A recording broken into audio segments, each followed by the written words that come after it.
Now is Maurice McLeod, an racism campaigner and social commentator. Maurice, very good afternoon to you. Good afternoon. Maurice, this suspect died a couple of years ago. Many people will be asking, well, why wasn't he named sooner?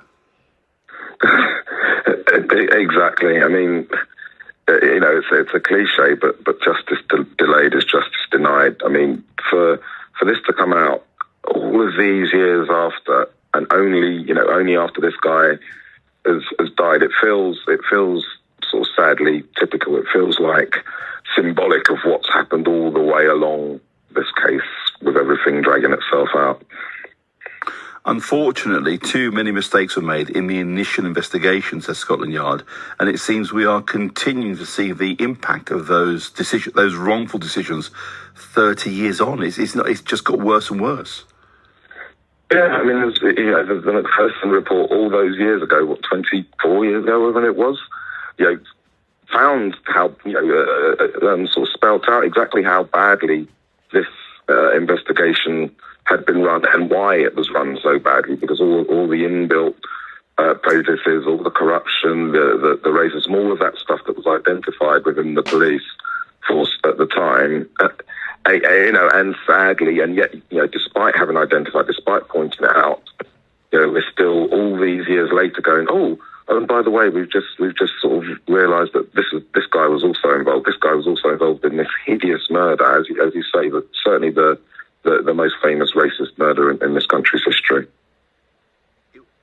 It was chilling, Maurice. I remember a lot of young people born after that day that perhaps won't know about the impact, and the impact it's still having today. But I remember quite clearly when the news first broke, Maurice, it was chilling what happened to Stephen. It absolutely was. I mean, I was a journalist on The Voice when the investigation, not in '93, but when the first reports happened and when the first people were being brought on charges and things like that. And even then, as a young person, a young black person who'd grown up in South London, it really sort of got you in your spine, the idea that you'd just be walking home, completely innocent with your friend, and you could die in this way, and not only die in this horrible way, but then have such a bungled attempt to try and actually find the people that did it and bring them to justice. It really, I'm glad we still talk about this murder all these years later, because it really was that important. Baroness Lawrence, Stephen's mother, has called for serious sanctions against the Met Police. I mean, given everything else they're going through, I mean, is that something you would like to see as well, Maurice? Yeah, I mean, for this family and Doreen in particular, what she's gone through and how she's handled herself over all these decades is incredible. And so, of course, I mean, it's appalling when it's all been catalogued, what the police did and how they didn't investigate and why they didn't. That's all been, evidenced, and yet no officer has ever been, brought to account for what they've done. So she's absolutely right in calling for this. But obviously, I think the need is bigger than that. The need is to really look at the systemic issue. It's not really just about plucking out individual officers and going, right, well, we're going to punish you. I think that's part of it. You have to do that in order to change the culture, but that's not the whole fight. So I understand why Doreen Lawrence is calling for that, and I certainly would be if it was my child who'd been treated in this way. But we need to go even deeper than looking at just those individuals.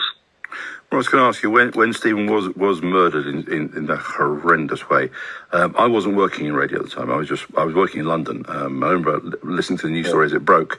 I never thought, 30 years later, I'd be on the radio asking a journalist like you the question. But I'm just wondering, what on earth have we learned from this? And what is it we owe Stephen Lawrence and his memory? I struggle to think what we've actually done that's right by him.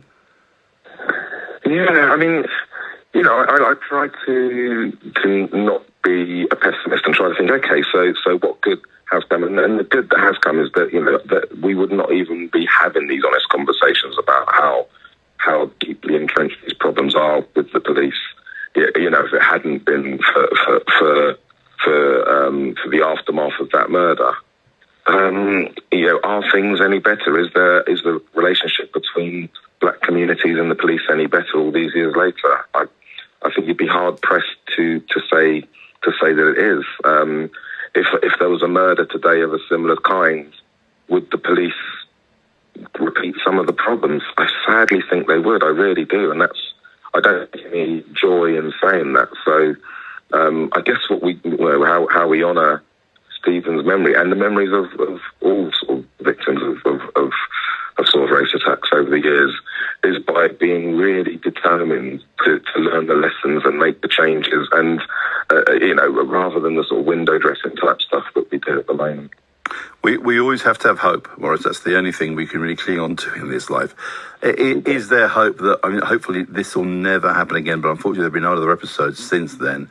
But is the hope that, should it ever happen again, God forbid it does, that they actually would get their act together from the start? Because ultimately in this story, it was the Daily Mail and Stephen's father who did some plastering work for the editor of the Daily Mail. It was the Daily Mail who went against the grain on their front cover to oust out the alleged attackers. Otherwise, who knows where this could have ended up? Nowhere, possibly. Yeah, no, that's completely true, and that's, as you point out, that's a pure coincidence.